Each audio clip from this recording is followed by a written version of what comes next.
segala upaya, segala daya dari Belanda supaya tetap berkuasa di Indonesia dilakukan. Aklamasi kami, bangsa Indonesia, dengan ini menyatakan kemerdekaan Indonesia. Hal-hal yang mengenai pemindahan kekuasaan dan lain-lain diselenggarakan dengan cara saksama dan dalam tempo yang sesingkat-singkatnya. Jakarta, 17 Agustus 1945, atas nama bangsa Indonesia, Soekarno-Hatta.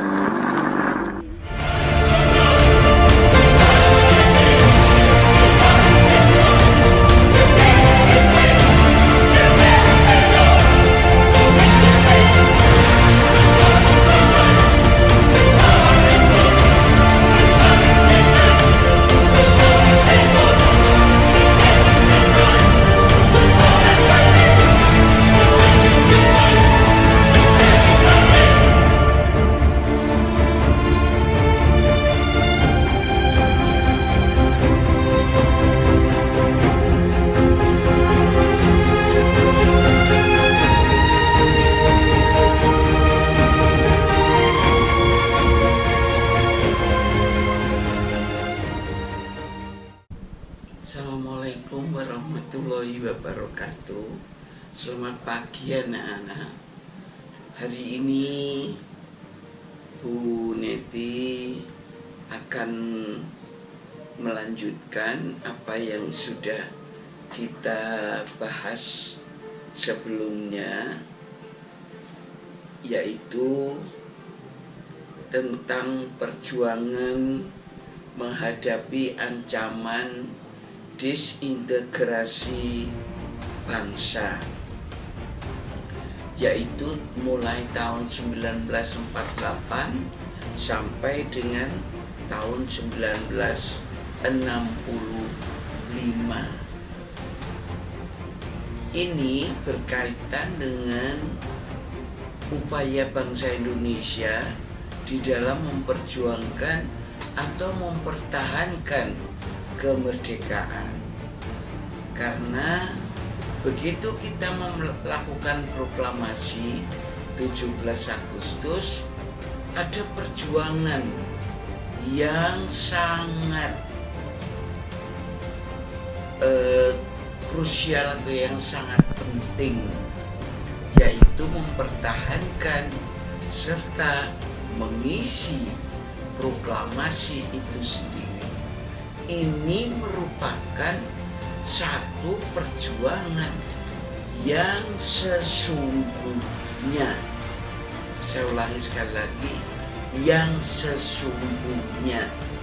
Mau dibuat merah, mau dibuat hijau, mau dibuat kuning, negara ini tergantung kita semua. Oleh karena itu, pada kesempatan pagi hari ini, semoga semuanya dalam lindungan Allah SWT bisa mengikuti video sederhana yang Bu Neti kirim lewat WhatsApp atau ya media ini untuk kalian. Perhatikan, untuk kalian ikuti, ya hitung-hitung tombol kangen ya saya dengan kalian. Ya, pada pagi hari ini langsung saja ya materi kita, perjuangan di dalam mempertahankan atau menghadapi ancaman disintegrasi bangsa.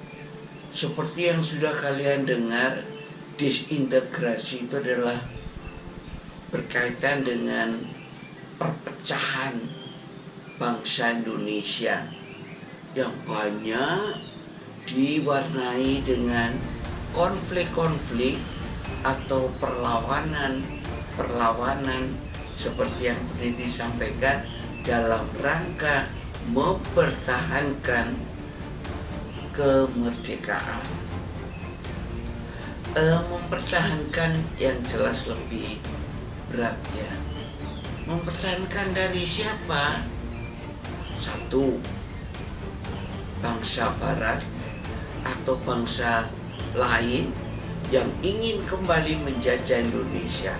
Karena seperti Belanda yang kita ketahui, dia sudah 350 tahun menjajah bangsa kita, menguras habis sumber daya alam dan sumber daya manusia.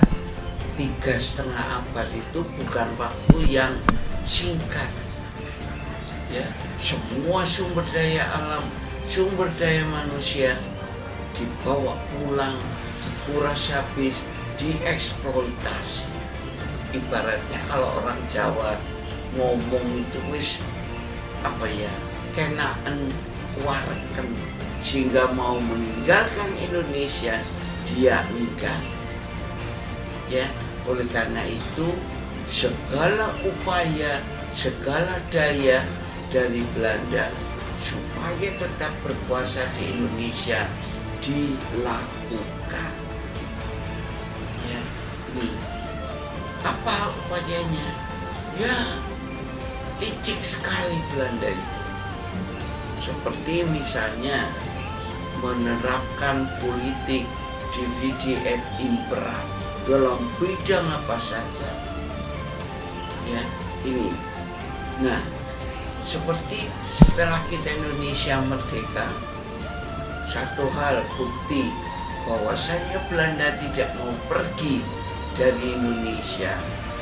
Seharusnya setelah konferensi meja bundar, dia harus meninggalkan seluruh wilayah Indonesia dari Sabang sampai Merauke. Kenyataannya tidak. Wilayah Irian Barat tetap dipertahankan, tetap digandoli, sehingga banyak menimbulkan konflik. Dan wilayah Irian Barat, kenapa kalau sekarang tuh ketinggalan? Karena mulai tahun 49 sampai tahun 63 itu baru selesai, baru kembali lagi ke NKRI ya. Ini satu bukti kelicikan Belanda yang tidak mau pergi dari NKRI. Itu pun kita harus melakukan politik konfrontasi, perang ya. Nek ndak perang dan diikuti dengan diplomasi, impossible, ndak selesai ya. Nah, di dalam menghadapi disintegrasi ini, periode tahun 48 sampai tahun 65 itu bisa kita kelompokkan ya. Satu, yang disebabkan karena tuntutan ideologi atau perbedaan dasar negara yang tidak diinginkan, kemudian berkaitan dengan kepentingan yang berbeda, dan yang ketiga adalah perbedaan sistem pemerintahan. Jadi ada 3 kelompok konflik-konflik yang harus kita hadapi. Baik, kita ulas satu persatu. Yang berkaitan dengan perbedaan ideologi ideologi atau faham, ya, ini banyak warga kita atau rakyat Indonesia ini yang tidak setuju dengan dasar negara atau faham yang diterapkan oleh pendiri negara kita. Seperti apa yang tertera di dalam pembukaan Undang-Undang Dasar 45, bahwa ideologi bangsa Indonesia adalah Pancasila. Tidak semuanya setuju. Ada beberapa kelompok yang tidak setuju dengan ideologi Pancasila. Apa yang mereka inginkan? Macam-macam. Misalnya golongan PKI menginginkan ideologi komunis. Ya. Jadi ingin negara kita itu bentuknya negara komunis. Mungkin kamu berpikir komunis berarti kita seperti Cina, seperti Uni Soviet dulu. Iya, karena pada dasarnya komunis itu sifatnya adalah universal. Jadi seluruh dunia itu sama komunisnya. Ya, PKI di Indonesia dalam sejarahnya itu berkali-kali berontak, berkali-kali melakukan konflik dengan Belanda, dengan pemerintah Indonesia yang sah. Yang dengan Belanda tahun 1926-28 gagal. Kemudian dengan pemerintah Indonesia setelah kita merdeka tahun 1948, atau yang lebih dikenal dengan peristiwa PKI Madiun. Kemudian sebagai gongnya PKI itu melakukan pemberontakan dalam peristiwa G30S PKI tahun 1965.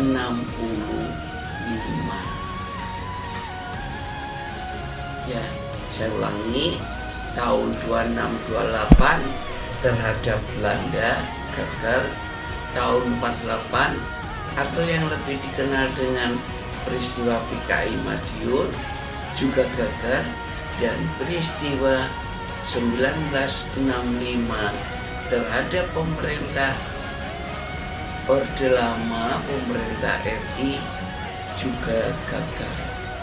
Apakah PKI berhenti sampai di situ? Jawabannya tidak. Jawabannya tidak. Secara fisik mereka bisa ditumpas, tetapi secara ideologi kapan-kapan bisa bangkit kembali. Ya. Untuk penjelasan mengenai PKI, kalian dengan menggunakan buku pegangan, buku paket, silakan dibaca. Kalau semuanya bunyi nanti kamu ngantuk, ya. Oleh karena itu silakan dibaca sendiri. Mulai PKI Madiun tahun 48 sampai PKI tahun 65. Ada yang tidak suka membaca? Kalau ada yang tidak suka membaca, salah. Karena belajar sejarah kuncinya cuma satu, mau membaca. Baik, kemudian yang kedua yaitu adalah di ITII. Sama ini yaitu ideologi, masuk kategori ideologi. DITII atau singkatan dari Darul Islam, Tentara Islam Indonesia, ini ingin merubah dasar negara atau ideologi menjadi ideologi Islam.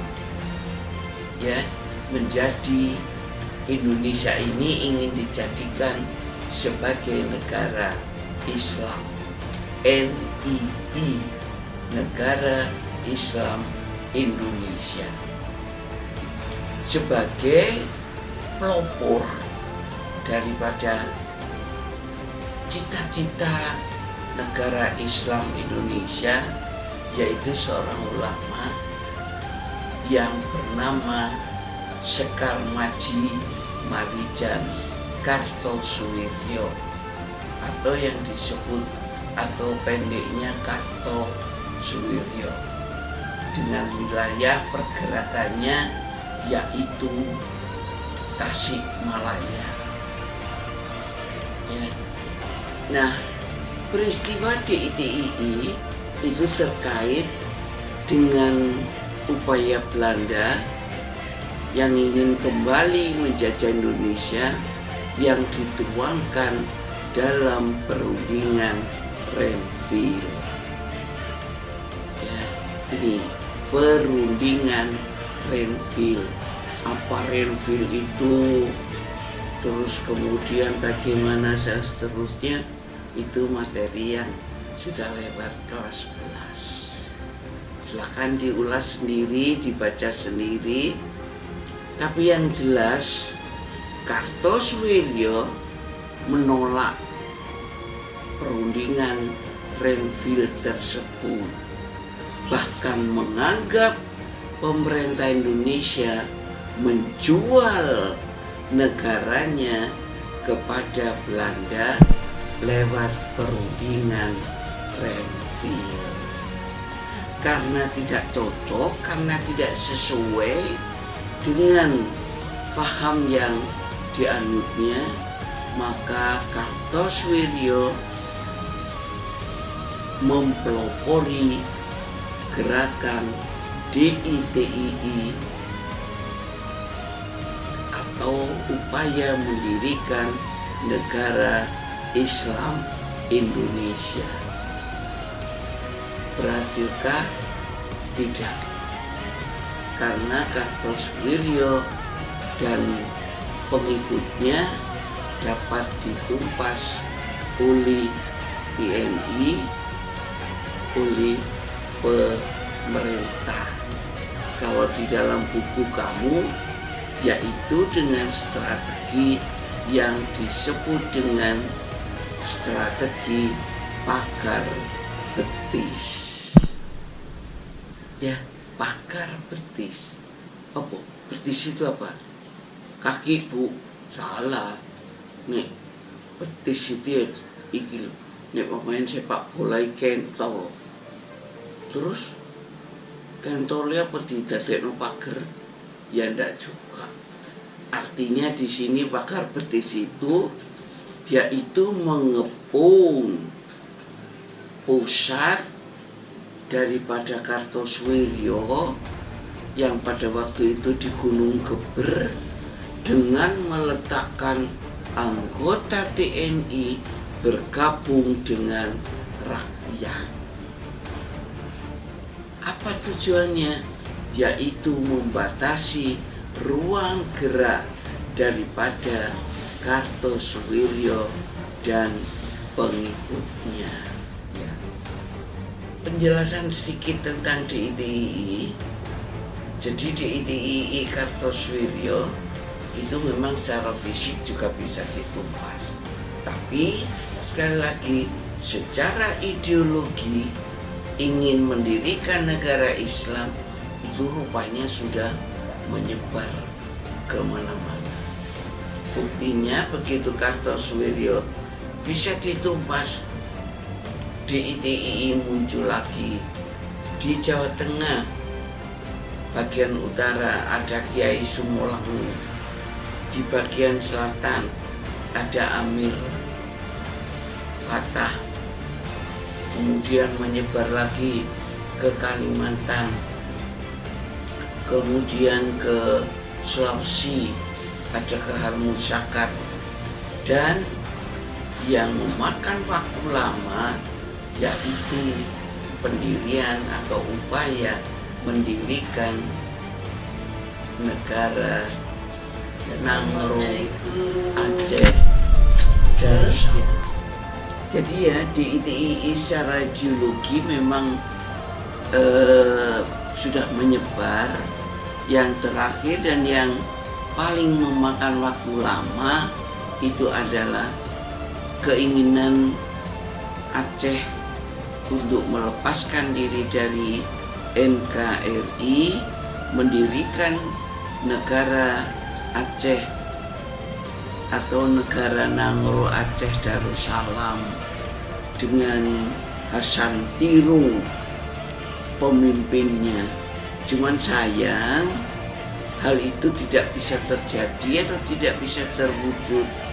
Pertama, Hasan Tiru itu sebagai ketua Nangro Aceh Darussalam justru berada di luar negeri. Ya, pemimpin perjuangan ada di luar negeri. Beda dengan Timor Leste, Ramos Horta, kemudian ada satu lagi itu berjuang bersama-sama dengan rakyatnya. Tapi ini Hasan Tiru ada di Swiss. Ya, rakyat Aceh seperti anak ayam kehilangan induknya. Ya, ini. Oleh karena itu perjuangannya tidak bisa berhasil. Kemudian juga ya tahun 2004 Aceh yang dikatakan sebagai negeri Serambi Mekah terlebih dulu dihisap oleh Allah dengan diberikannya tsunami, habis dan luluh lantah. Ya, ini. Jadi sekali lagi seperti halnya PKI tadi, untuk JITII selengkapnya bisa kalian baca dari buku pegangan kalian atau buku paket kalian. Selanjutnya yang merupakan peristiwa ideologi, ya, keinginan merubah ideologi yang paling besar, paling kuat itu adalah peristiwa G30S PKI, gerakan 30 September tahun 1965. Saya katakan lebih kuat karena di situ banyak ya anggota-anggota TNI yang terlibat di dalamnya. Kalau yang memberontak itu golongan biasa, saya kira tidak sebesar G30 SPKI.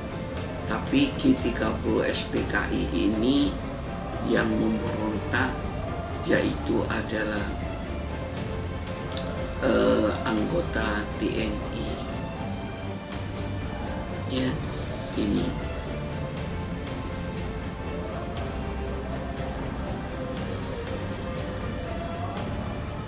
Untuk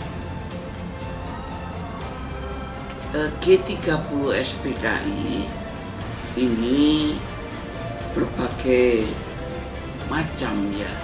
Sebenarnya siapa sih dari G30 SPKI itu? Atau otak di belakang layar? Siapa sih itu?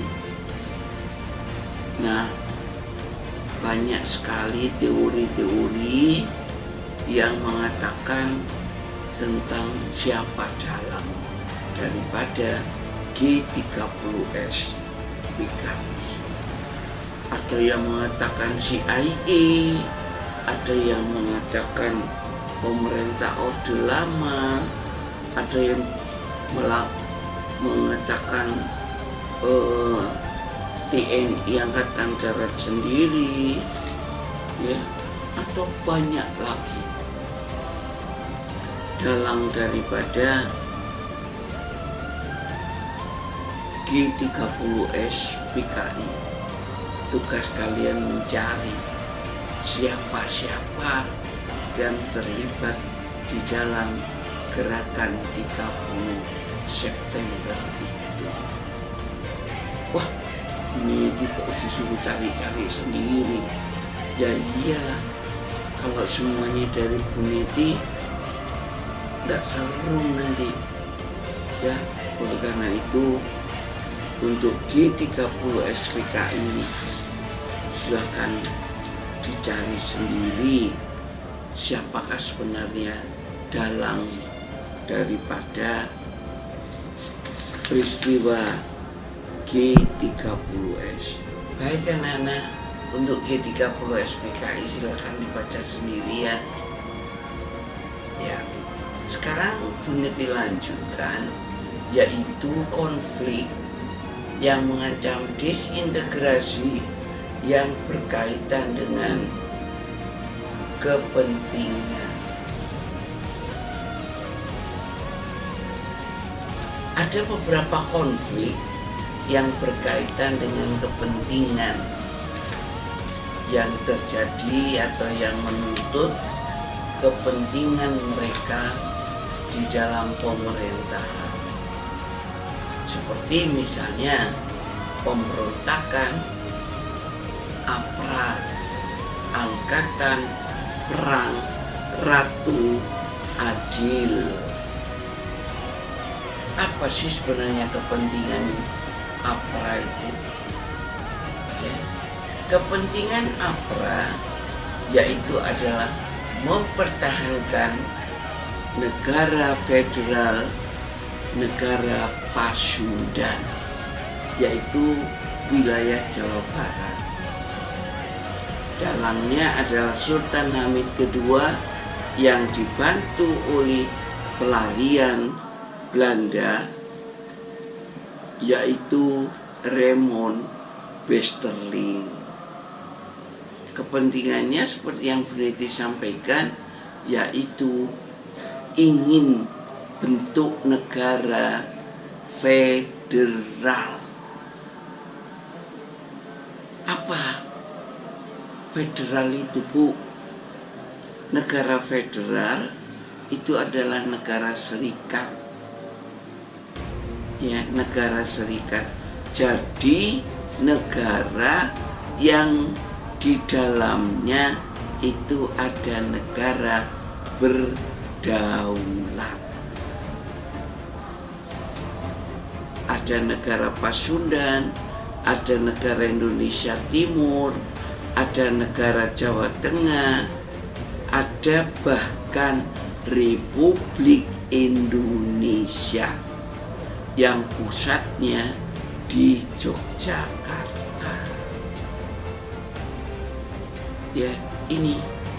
Nah, Sultan Hamid II menginginkan tetap ada negara federal. Supaya apa? Dia tetap menjadi wali negara atau kepala negara Pasundan. Segala upaya dilakukan, termasuk kontak fisik atau perang dengan TNI di Jawa Barat.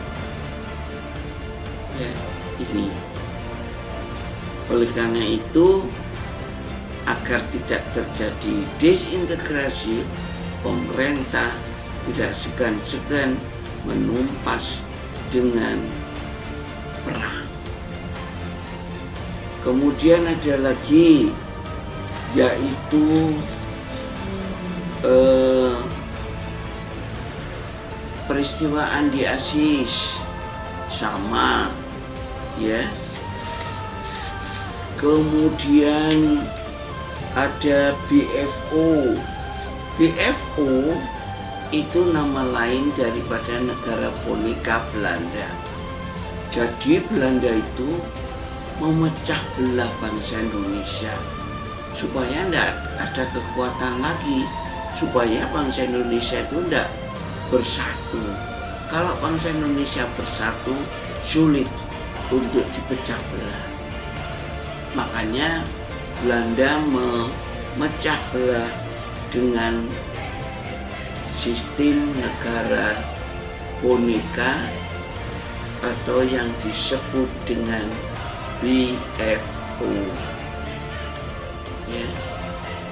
Ada yang negara Pasundan, ada negara Jawa Tengah, Jawa Timur, kemudian ada Indonesia Timur, ya, ada negara Maluku dan sebagainya. Tujuannya yaitu tadi agar bangsa Indonesia tidak bersatu. Sebab kalau bersatu sulit untuk dipecah belah dengan politik divide et impera. Satu lagi yang harus kalian pelajari yaitu adalah berdasarkan ini tadi, ideologi sudah, kepentingan sudah, yang ketiga yaitu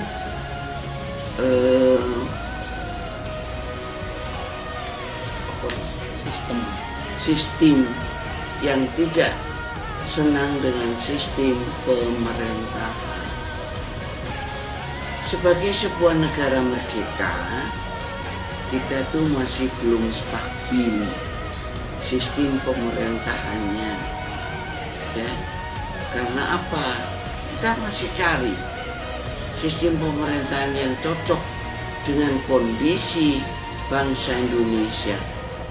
Apakah sistem federasi, sistem negara kesatuan, atau sistem liberal, ya, atau parlementer, atau Pancasila dan lain sebagainya.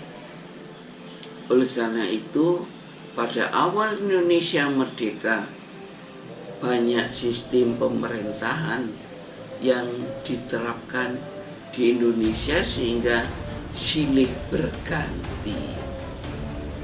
Liberal sudah mulai tahun 45 sampai tahun 49 gagal, ya, dengan parlementernya. Kemudian tahun 49 sampai dengan tahun 59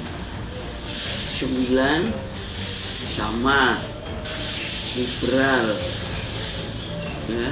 Ternyata apa yang terjadi, pemerintahan yang bersifat liberal atau parlementer banyak diwarnai dengan jatuh bangunnya kabinet. Secara logika, ya, coba perhatikan Bu Nedi, ya, 9 tahun 50 sampai tahun 59, 9 tahun itu ganti 7 kali kabinet. 7 kali kabinet. Ibarat adik kamu yang balita baru berjalan selangkah jatuh, baru jalan selangkah jatuh. 7 kali kabinet itu tidak ada yang berumur lebih dari 2 tahun.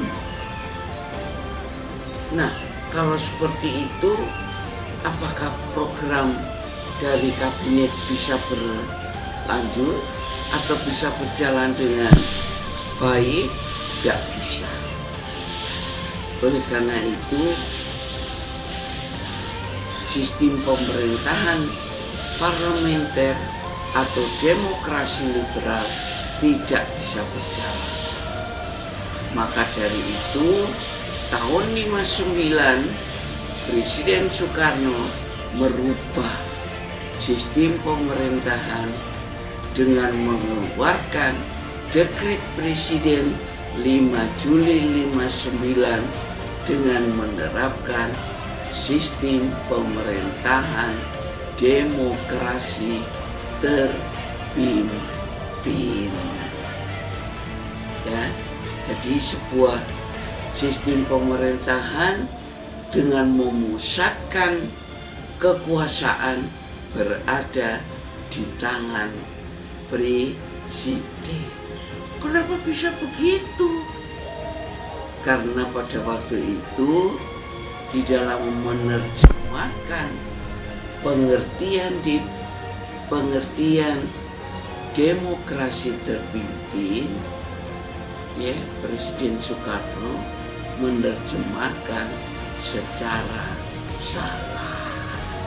Awalnya dari situ, sehingga dalam demokrasi terpimpin pun banyak diwarnai dengan penyimpangan dari Undang-Undang Dasar 45 dan Dasar Negara Pancasila. Nah, penyimpangannya apa saja, itu tugas yang akan kalian kerjakan. Selain ini tadi juga yang berkaitan dengan sistem pemerintahan, yaitu adalah demokrasi terpimpin ternyata banyak diwarnai dengan penyimpangan. Selanjutnya pada tahun 65 seperti yang Bu Niti sampaikan tadi, ternyata peristiwa besar terjadi, yaitu G30S PKI. Nah, dari situ sistem pemerintahan kita diuji kembali, ingin digantikan dengan paham komunis, tapi gagal, sehingga pada waktu itu dengan mengeluarkan surat perintah 11 Maret atau yang disingkat dengan Super Semar, kita kembali lagi pada dasar negara kita, ideologi kita yang sesuai dengan Negara Kesatuan Republik Indonesia, yaitu sistem demokrasi Pancasila. Mulai tahun 1966 hingga sekarang. Apakah berjalan mulus semuanya? Tidak anak-anak, ya. Jadi ada pasang surutnya, ada naik turunnya. Pancasila pun masih banyak ujiannya, seperti yang terjadi sekarang, ya. Banyak dari tokoh-tokoh negarawan kita yang menginginkan adanya perubahan Pancasila. Ada yang menginginkan kita bentuk negara federal saja dan lain sebagainya. Kalau itu yang terjadi, berarti kita harus merubah pondasi rumah kita. Pondasinya apa? Yaitu Pancasila. Oke, sampai di sini dulu ya anak-anak.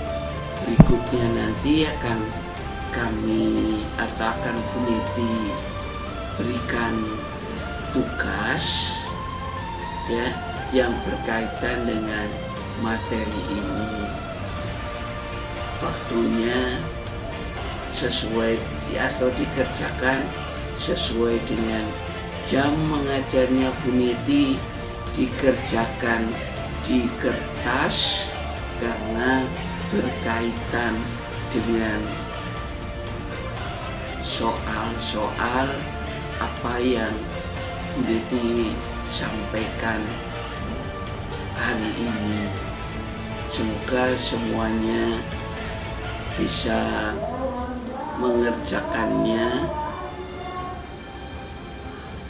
Assalamualaikum.